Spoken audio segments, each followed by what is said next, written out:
Sometimes we may feel that we are struggling. And when we struggle, we can be swarmed by emotions. But before we are swarmed by emotions, it's the thoughts that come in first.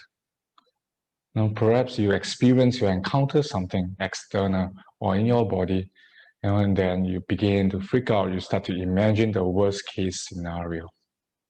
And then you allow your fear to take hold of you. And that's why we can be swarmed by all these sorrows, all this pain. And that's what the Buddha said, dukkha, suffering. Suffering also comes from the lack of understanding. That's why we begin to crave, we begin to cling, We think that this is the way out of our suffering. Perhaps someone is causing you a lot of pain, but you do not dare to speak up. Then you just have a wishful thinking that the person will change in their personality, but sometimes you forget that we have the power to be firm, to step up. Not out of arrogance, but because that we know that we have a belonging in this world. In every relationship, we have a belonging. But a lot of people in society, they are not aware of this. That's why they run outside of themselves. They try to seek gratification outside. But they leave their own feelings unresolved. They find all sorts of ways, sometimes even different modalities, just to make themselves feel better. But then, is the suffering being dealt with? No, it's just left there unattended. So at the end of the day, we human beings as a society, we have neglected ourselves.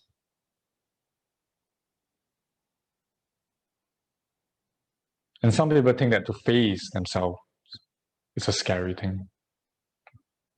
But what is more draining? Running around for decades, or simply stopping and coming to face yourself. At first, it may seem like it's going to hurt a little. But then you're there. And how long do you meditate?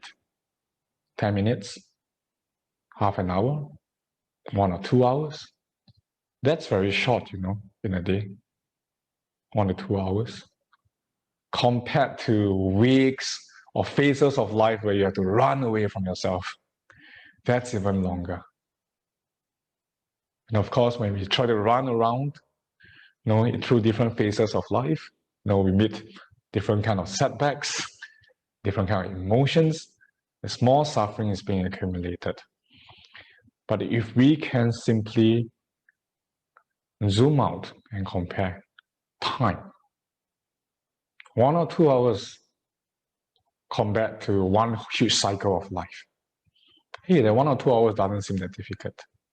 Because being in touch with yourself is where you open up yourself to be vulnerable. In life, we do have to resuffer certain things. And that is normal. It is not about avoiding dukkha or suffering. It is about learning how to live with dukkha, learning how to approach it. And when you can approach it, you will know how to be tender towards yourself. And you won't go and expect a behavioral change in someone. You won't go and expect a higher being to wave a wand and change your situation. The more in touch you are with yourself, and the more you can realize that you do have a say, you do have a belonging, because your life matters. Your well-being matters. You stop speaking up for yourself, but you start speaking out for the truth. And why do you start speaking out for the truth? And what truth is that? The truth of emptiness, the truth of interbeing. To know that you do not exist alone in this world, and the other party does not exist alone. We are co-creating this situation. And now you're just taking your own fair share in that place. It's not just about when you deal with conflicts. Sometimes it's when let's say Mimi is going on a vacation, right? I mean, like 3 days, plan, part, birthday and everything, right?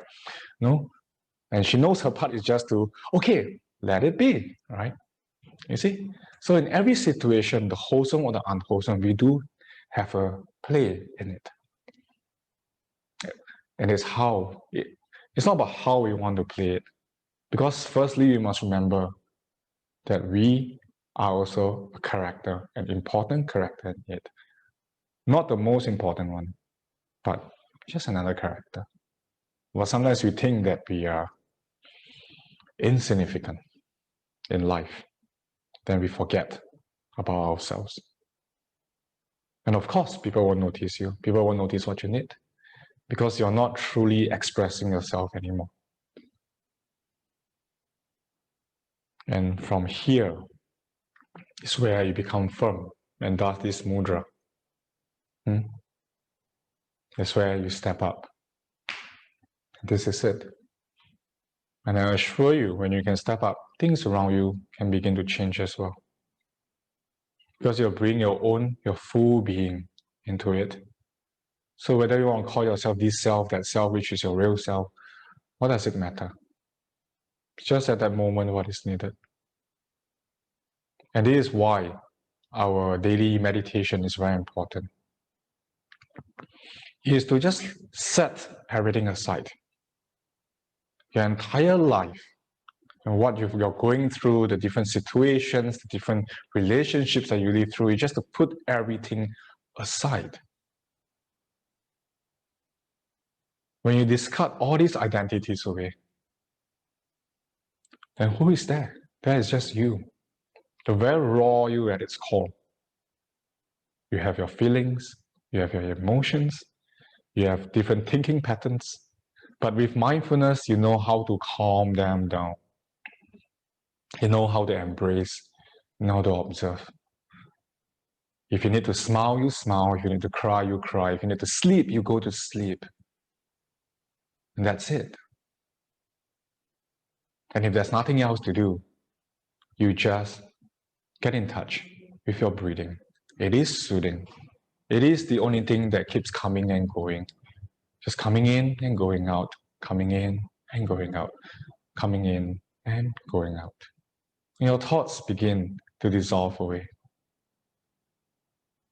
With this open awareness, you're also aware that you have tools.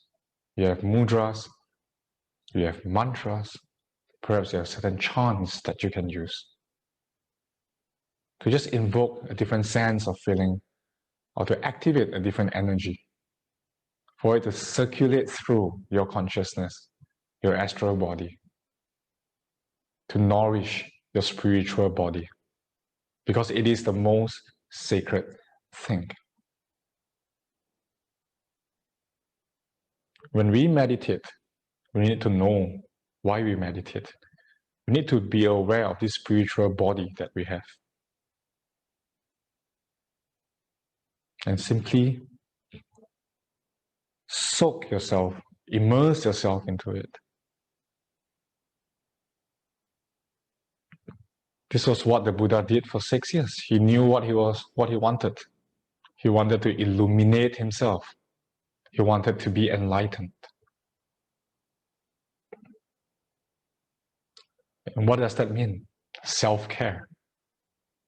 It is important to him. And so in each and every one of you, there is a Buddha. You need to be mindful of that. That's what we call the recollection of the Buddha nature within. You may not know what is it, but it is a mystical feeling. There is a sense that there is something. And just be with that sense.